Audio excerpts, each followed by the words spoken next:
नमस्कार दर्शको, नवीन एका व्हिडिओमध्ये मी स्वागत करत आहे आपला सर्वांचा लाडका गणेश डवरी. आणि आपण पाहत आहात जीडी ऑलराऊंडर हे युट्यूब चॅनल. दर्शको, अतिशय गंभीर अशा विषयावर आपण चर्चा करणार आहोत. ही चर्चा आपल्यासाठी अत्यंत महत्वाची अशी ठरणार आहे. त्यामुळे हा काळजीपूर्वक व्हिडिओ पहा. कुठेही न स्किप करता, कुठेही अर्धवट व्हिडिओ न सोडता सविस्तर ज्यावेळी हा व्हिडिओ पाहाल त्यावेळीच आपल्याला या व्हिडिओची गांभीर्यता आणि काळजी आणि यावर उपाययोजना आपल्याला समजणार आहेत. त्यामुळे आपण हा व्हिडिओ लक्षपूर्वक पहा. इथे साईडला दिलेले जे घंटीचं बटन आहे ते क्लिक करून जीडी ऑलराऊंडर हे युट्यूब चॅनल सबस्क्राईब करा. आणि हा आजचा व्हिडिओ प्रत्येक व्यक्तीने आपल्या व्हॉट्सअप ग्रुपवर, फेसबुकवर, इंस्टाग्रामवर, युट्यूबवर, प्रत्येक ठिकाणी सोशल मीडियावर शेअर करा आणि ह्या व्हिडिओची गांभीर्यता ओळखा. जर आपण ह्या व्हिडिओची गांभीर्यता ओळखली आणि जसं मी सांगतोय त्या पद्धतीनं उपाययोजना आपण अंमलात आणल्या तरच आपण सुरक्षित या समाजात राहू. तर हा विषय अतिशय गंभीर असा आहे. गंभीर म्हटला तरी काही त्यात हरकत नाही, कारण गंभीरच हा विषय आहे. हा आपल्या मुला मुलींचा, जे लहान मुलं मुली आहेत त्यांच्या विषयी हा आजचा व्हिडिओ होणार आहे. आणि याची जबाबदारी फक्त पालकांनीच घ्यायची आहे. लहान मुलं आहेत, त्यांना अज्ञान असतात, त्यांना काहीच माहिती इतकं नसतं, पण पालक तर सज्ञान असतात. त्याच्यामुळे मी पालकांचं नाव काय घेतोय, कारण हा आपण आपल्या मुलांना, आपल्या पाल्यांना आपणच घडवतोय आणि येणाऱ्या संकटापासून आपणच वाचवू शकतो.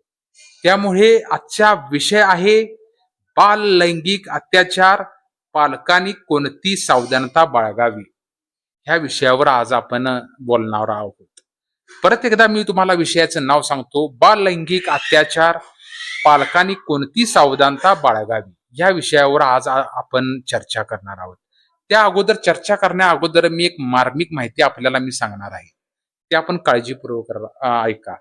दर्शको, आपल्या समाजात काही अशी लोक आहेत जी राक्षसी प्रवृत्तीची लोक म्हणली तरी त्यात काही हरकत नाही. आपल्या नात्यातली असतील, आपल्या मित्रमंडळीमधली असतील, आपल्या घरातली सुद्धा असू शकतात. त्याच्यामुळे आपण लहान मुलं जे आहेत आपली, जे 1 वर्षापासून ते 17-18 वर्षापर्यंत जी मुलं मुली आहेत, यांच्यावर पालकांनी बारकाईनं लक्ष देणं गरजेचं आहे. आजूबाजूला काय होतं हे आपल्याला माहिती नसतं. मुलं काय करत आहात हे माहिती नसतं, कारण दिवसभर आपले आपण स्वतः जॉबवर जात असतो, कामानिमित्त कुठेतरी बाहेर जात असतो. त्यावेळी घरात मुलं मुली एकटेच असतात. त्याच्यामुळे आपल्याला ते काय करतात माघारी आपल्या, हे आपल्या लक्षात येत नाही. आणि महत्वाचं म्हणजे आजची लहान मुलं आणि मुली यांच्या मनावर परिणाम व्हायला कारणीभूत म्हणजे हा मोबाईल. अश्लील दृश्य आपल्याला या मोबाईलच्या माध्यमातून पाहायला मिळत असतात. जे नको आहे मुलांना तेच ह्या मोबाईल मधून, व्हिडिओ मधून आपल्याला त्यांना ते समोर चित्र दिसत असतं.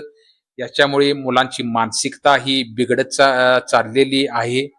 आणि याचाच फायदा जे राक्षसी प्रवृत्तीचे लोक आहेत ते घेतात आणि आपल्या मुलांवर किंवा मुलींवर लैंगिक अत्याचार करण्याचा प्रयत्न करतात आणि लैंगिक अत्याचार सुद्धा काही ठिकाणी होत आहेत. तर दर्शको, ही खूप गांभीर्याने घेण्यासारखी गोष्ट आहे. जर आपण याचं गांभीर्य जर घेतलं, आपण आपल्या मुलांवर लक्ष ठेवलं, एखादं मुलगा किंवा मुलगी अचानक शांत होतं, अचानक कोणाबरोबर बोलत नाही, एखादी मुलगी अचानकच रडते, त्यावेळी याची गांभीर्यता पालकांनी जाणून घेतली पाहिजे. त्यांच्यावर न रागावता त्यांना प्रेमाने जवळ घेऊन काय घटना घडली हे सविस्तर जाणून घेतलं पाहिजे.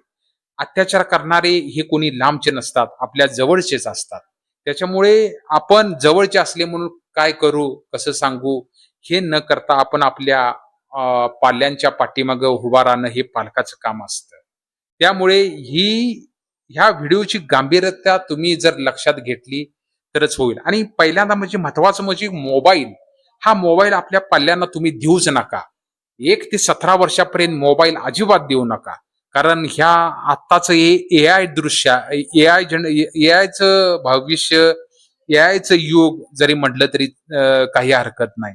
अतिशय घाणेरडं युग हे आहे ए आयचं. मुला मुलींवर परिणाम करणार आहे. त्यामुळे मुलांच्या मुलींच्या हातात मोबाईल देऊ नका. आणि आपले नातेवाईक असतील यांच्यावर सुद्धा बारीक लक्ष ठेवा. घरामध्ये सीसीटीव्ही कॅमेरा जोडा.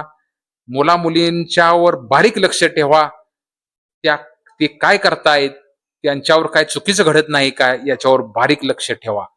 लांबची किती जवळची व्यक्ती असली तर त्या व्यक्तीला आपल्या मुलींवर असे संस्कार करा की चांगलं काय वाईट काय हे त्यांना तुम्ही जर नॉलेज दिलं तर यातून मुलं मुली शिकू शकतात. संस्कार चांगले त्यांच्यावर करा. चांगलं वाचन करायला त्यांच्याजवळ तुम्ही द्या. तर आजचा व्हिडिओ याच्यावरच आधारित होणार आहे. काही महत्वाचं मी तुम्हाला पॉइंट सांगणार आहे, जे अंमलात जर आणलं तर यातून थोडाफार का असेना फरक आपल्या पाल्यावर पडू शकतो. तर मी आता महत्वाचे असे पॉइंट मी आपल्यासाठी काढलेले आहेत. आपण बारकाईनं पहा आणि याचा अभ्यास करा. समजा पालक म्हणून आपण आपल्या मुलाच्या आरोग्याची, अभ्यासाची आणि भविष्याची खूप काळजी घेतो.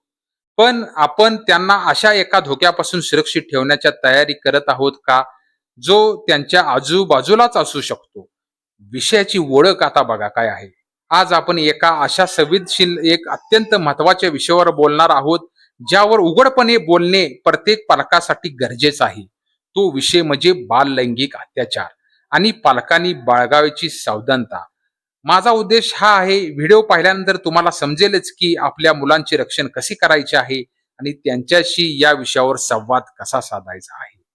तर दर्शको, आता मी पहिला एक पॉइंट तुम्हाला सांगतो. गुड टच आणि बॅड टच ची सोपी पद्धत मी आपल्याला आज सांगणार आहे. मुलांना अगदी लहान वयापासून 3 वर्षापासून ते 3-4 वर्षापासून शरीराच्या भागाची माहिती देणे गरजेचं आहे.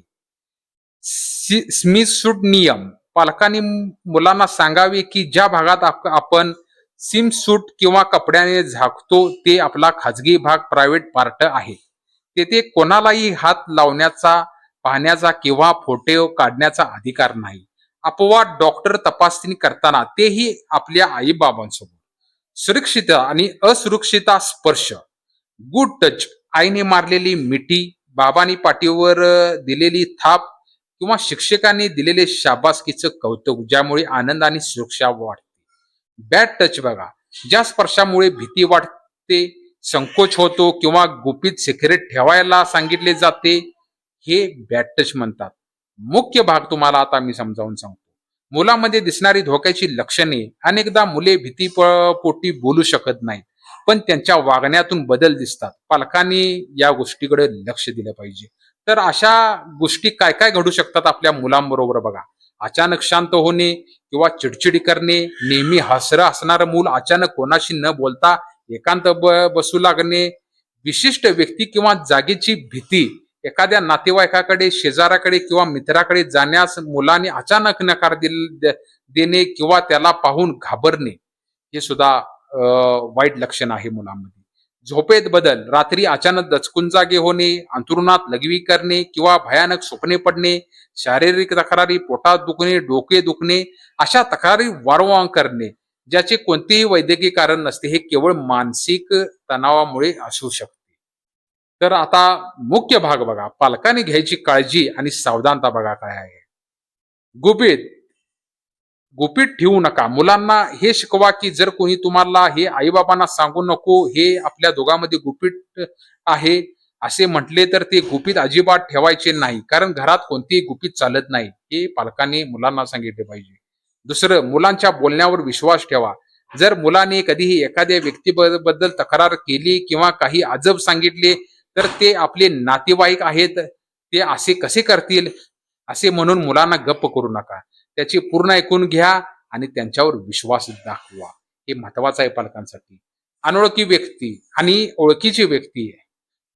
आकडेवारीनुसार बहुतांश घटनांमध्ये आचार करणारी व्यक्ती ओळखीचीच, नातेवाईक, शेजारी, कौटुंबिक मित्र असणे त्यामुळे केवळ अनोळखी लोकांपासून सावध राहा असे न सांगता कोणीही चुकीचा स्पर्श केला तरी सांगा असे मुलांना शिकवा, मग कुणीही असू देत.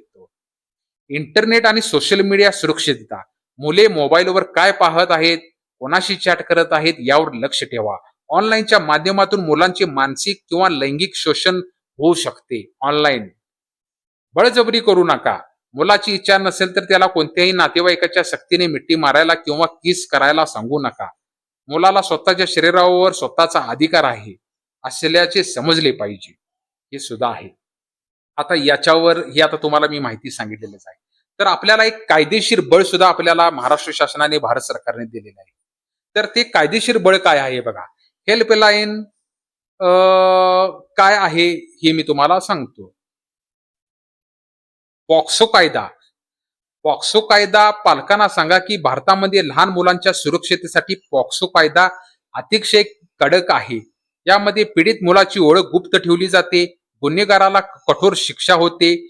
चाइल्डलाईन हेल्पलाईन व्हिडिओमध्ये स्क्रीनवर मोठ्या अक्षरात 1098 हा राष्ट्रीय बाल हेल्पलाईन क्रमांक दाखवा. सांगा की कोणतीही संकटाच्या वेळी हा नंबर मोफत फोन करून मदत मिळवू शकता. तर दर्शको, मला आपल्याला हे सांगायचं आहे की कायद्याचा सुद्धा आपण आधार घेऊ शकता. तर पालकांनो आणि माझ्या मित्रांनो, भीती बाळगण्यापेक्षा जागरूक राहणे हाच आपल्या मुलांना सर्वात मोठी ढाल आहे. तुमच्या मुलांशी रोज किमान 15 मिनिटे मन मोकळे संवाद साधा. तर आपण मुलांशी एक मैत्रीचं वचन नातं, आणि म्हणजे मुलं कोणतीही काहीही होऊ देत, ते आपल्याला मनातील इच्छा काय आहेत, काय घडलेलं आहेत हे सांगू शकतात. त्यामुळे हा आजचा व्हिडिओ बाललैंगिक अत्याचार आणि पालकांनी बाळगावायची सावधानता याच्या विषयावर मी सांगितला. आता यातून आपण काय बोध घ्यायचा हे आपणच ठरवायचं आहे.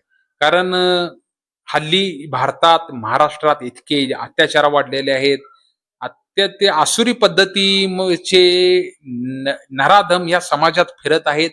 या नराधमांना शिक्षा तर कायदा हा करेलच, पण घरातल्या मुला मुलींवर आपल्या लक्ष ठेवणं ही आपल्या पालकांची म्हणून जबाबदारी आहे. आपला नातेवाईक आहे, आपला मित्र आहे म्हणून आपण इग्नोर करतो आणि त्याचा वाईट परिणाम आपल्या मुलावर होऊ शकतो. आणि तितकीच मुलांची सुद्धा कसं असतंय, चूक मुलं सुद्धा वाहत जातात. वाढतं वय असतं, शारीरिक अट्रॅक्शन असतं. तर हे पहिला मोबाईल जो आहे हो पहिला बंद करा.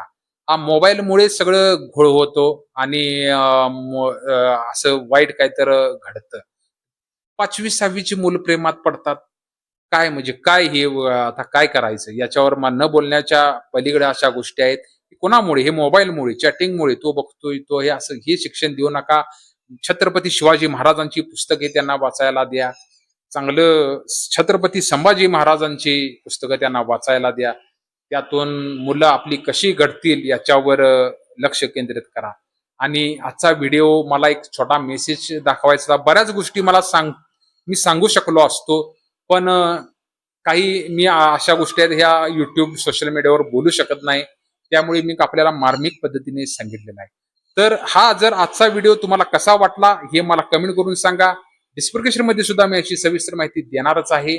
आणि हा आजचा व्हिडिओ जास्तीत जास्त शेअर करा आणि इथं घंटीचं बटन दाबा आणि जेडी ऑलराऊंडर हे युट्यूब चॅनल सबस्क्राईब करा. कारण येणाऱ्या काळात अशाच काही गोष्टी मी आपल्याला सांगणार आहे, जेणेकरून आपण सावधानता आपण बाळगू शकाल. तर आजचा व्हिडिओ जर आपल्याला आवडला तर लाईक करा, कमेंट करा, शेअर करायला विसरू नका. चला तर दर्शको, नवीन एका व्हिडिओ परत एकदा भेटू. तुर्तास धन्यवाद, नमस्कार, जय भारत, जय महाराष्ट्र. धन्यवाद.